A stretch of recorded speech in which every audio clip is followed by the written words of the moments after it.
Hi, it's Kifin Labates here, and Awas Al Hassani. I have no idea how to pronounce the name AWS. I'm not even sure I'm remembering it correctly, so my apologies there if I get it wrong.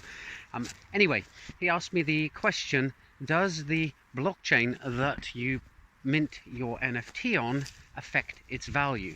Now, I'm assuming here that I was just talking about collectible NFTs or art NFTs, and not about utility NFTs that actually give you some kind of capacity to act in a programming infrastructure. So if the question is indeed about collectible NFTs, then I would say, well, yes, of course, the brand of the blockchain that you're using will affect the way that people perceive it, and therefore will affect its value. And he gives examples of Ethereum, which I've heard of course, and Clayton, which I'd never heard of before, but a quick investigation shows that it's another blockchain that uses Solidity and an Ethereum virtual machine. So if I was going to go and buy a token, I wouldn't even know that it existed on this Clayton network. And one of the concerns with an NFT that you're buying as a collectible is its persistence. You don't want to spend a fortune on buying a token on a relatively unknown blockchain only to find that a few years down the line that blockchain is no longer running, nobody's mining on it, and the whole project has folded.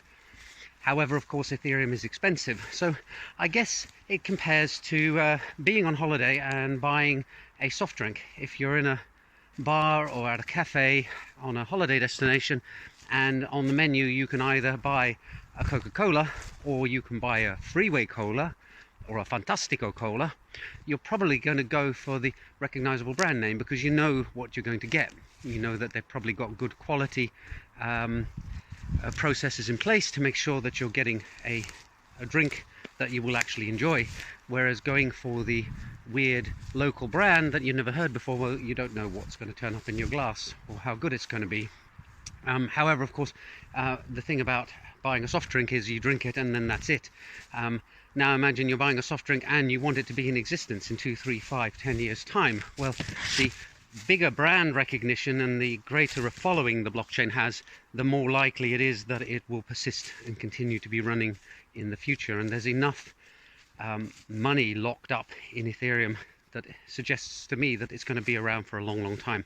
Whereas if you pick a lesser known blockchain, well, there's always the possibility that the miners will desert it, it'll grind to a halt, and then your NFT spontaneously disappears, or you're the only person running a node for that blockchain just for the sole purpose of keeping your NFTs in existence.